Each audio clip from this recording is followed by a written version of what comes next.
നമ്മളൊരു hiring post ഒക്കെ ഇട്ട് കഴിയുമ്പോൾ പതിനായിരക്കണക്കിന് CV-കളാണ് നമുക്ക് വന്നുകൊണ്ടിരിക്കുന്നത്.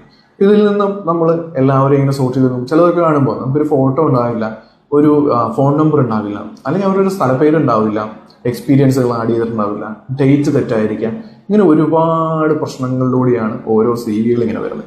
ഈ പതിനായിരക്കണക്കിന് CV-കളിൽ നിന്നും സെലക്ട് ചെയ്തെടുക്കുക എന്ന് പറഞ്ഞാൽ ഒരു ഹ്യൂമൻ എഫേർട്ട് നോക്കിക്കഴിഞ്ഞാൽ നിങ്ങൾക്കറിയാം, സമയമായിക്കോട്ടെ അവരുടെ എഫേർട്ട് ആയിക്കോട്ടെ വളരെ കൂടുതൽ ആവശ്യമായി വരും.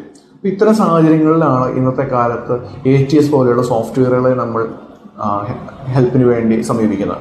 അപ്പോൾ ഇത്തരം സോഫ്റ്റ്വെയറിലേക്ക് നമുക്കൊരു ഡേറ്റ കൊടുത്തു കഴിഞ്ഞിട്ടുണ്ടെങ്കിൽ, അതായത് ATS ആപ്ലിക്കേഷൻ ട്രാക്കിംഗ് സോഫ്റ്റ്വെയർ, ഇത്തരം സോഫ്റ്റ്വെയറിലേക്ക് നമ്മൾ ഈ വരുന്ന 1000 അല്ലെങ്കിൽ 10,000-കണക്കിന് CV-കൾ അപ്ലോഡ് ചെയ്ത് കൊടുത്തിട്ടുണ്ടെങ്കിൽ നമുക്ക് വേണ്ട പോയിന്റ് അനുസരിച്ച്, നമുക്ക് വേണ്ട സ്കിൽസ്, നമുക്ക് വേണ്ട കാര്യങ്ങളനുസരിച്ച് നമുക്ക് സോർട്ട് ചെയ്തെടുക്കാൻ പറ്റും. അങ്ങനെ വന്നു കഴിയുമ്പോൾ ഒരുപാട് CV-കൾ റിജക്ഷനിലേക്കും പോകും. നിങ്ങൾക്കറിയാം, ഒരു ഹ്യൂമൻ കാണാതെ തന്നെ ഒത്തിരി CV-കൾ നമ്മുടെ കയ്യിൽ, നമ്മുടെ ഒരു ഫോട്ടോ അപ്ഡേറ്റഡ് അല്ല എങ്കിൽ, അല്ലെങ്കിൽ നമ്മുടെ ഒരു ഫോൺ നമ്പർ ആഡ് ചെയ്തിട്ടില്ലെങ്കിൽ, നമുക്കുള്ള സ്കില്ലുകൾ നമ്മൾ ആഡ് ചെയ്തിട്ടില്ലെങ്കിൽ, അതല്ലെങ്കിൽ നമ്മുടെ ലൊക്കേഷൻസ് കാര്യങ്ങളൊന്നും ആഡ് ചെയ്തിട്ടില്ലെങ്കിൽ, ഒരു പെർഫെക്റ്റ് CV ഉണ്ടാക്കുന്നത് മുതൽ ജോബിൻ്റെ റോൾ എടുക്കുന്ന സമയം വരെ നമുക്ക് പലതരത്തിലുള്ള പേഴ്സണൽ സ്കില്ലുകളും കാര്യങ്ങളും ഉണ്ടായിരിക്കണം. അതേപോലെ തന്നെ നമ്മളത് എക്സ്പ്രസ് ചെയ്തിട്ടുണ്ടാവണം. ആ ഒരു സാഹചര്യത്തിലാണ് നല്ല ഒരു ജോബ് റോളിലേക്ക് നല്ലൊരു സെലക്ഷൻ കിട്ടുക.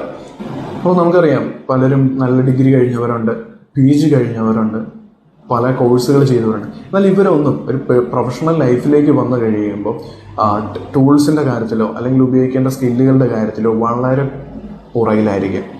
കാരണം അക്കാദമിക്സ് നല്ല രീതിയിലുണ്ടാവാം, എന്നാൽ ഇന്നത്തെ കാലത്ത് ഏതൊരു ജോബ് റോളിനാണെങ്കിലും അല്ലെങ്കിൽ ഒരു വർക്ക് ഫ്ലോയ്ക്കാണെങ്കിലും പേഴ്സണൽ സ്കില്ലുകൾ ഡെവലപ്പ് ചെയ്തിരിക്കുന്നവരെ കൊണ്ടേ കാര്യമുള്ളൂ.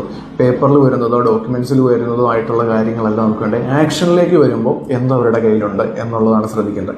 ഒരു കസ്റ്റമർ റിലേഷൻ സോഫ്റ്റ്വെയർ മാനേജ് ചെയ്യുന്നതായിരിക്കാം, അല്ലെങ്കിൽ ഒരു അക്കൗണ്ടിങ് സോഫ്റ്റ്വെയർ മാനേജ് ചെയ്യുന്നതായിരിക്കാം, അല്ലെങ്കിൽ നമ്മുടെ വീഡിയോസ് അല്ലെങ്കിൽ ഫോട്ടോഗ്രാഫീസ് എഡിറ്റ് ചെയ്യുന്നതായിരിക്കും, സോഷ്യൽ മീഡിയ ഹാൻഡിൽ ചെയ്യുന്നതായിരിക്കാം. കാരണം ഈ രീതിയിലാണ് ഹെൽത്ത് കെയർ സെക്ടറിലാണെങ്കിലും മാറ്റങ്ങൾ വന്നുകൊണ്ടിരിക്കുന്നത്. അഡ്വാൻസ്ഡ് ആയിട്ടുള്ള ടെക്നോളജീസ് വരുന്നു, എക്യുപ്മെന്റ്സ് വരുന്നു. അപ്പോൾ ഇത്തരം കാര്യങ്ങളിൽ നമ്മൾ ഡെവലപ്ഡ് അല്ല എങ്കിൽ ഹയറിംഗ് പ്രോസസ്സിൽ നമ്മൾ പുറകിലോട്ട് പോകും. അതുപോലെ തന്നെ ഹെൽത്ത് കെയറിൽ പുതിയ ബിസിനസ്സുകൾ ചെയ്യുന്ന ആളുകളാണെങ്കിൽ തന്നെ ഒരു സിസ്റ്റമോ അല്ലെങ്കിൽ സോഫ്റ്റ്വെയറുകളോ അല്ലെങ്കിൽ ഇന്നത്തെ ടെക്നോളജികളോ യൂസ് ചെയ്യുന്നില്ലെങ്കിൽ അവരുടെ ടൈമും എഫേർട്ടും വളരെയധികം ഉപയോഗിക്കേണ്ടി വരും. അപ്പോൾ ആ ഒരു സാഹചര്യത്തിലാണ് നമുക്ക് ഇത്തരം അഡ്വാൻസ്ഡ് ഇന്റേൺഷിപ്പ് പ്രോഗ്രാംസുകൾ ഹെൽപ്ഫുൾ ആയി വരിക.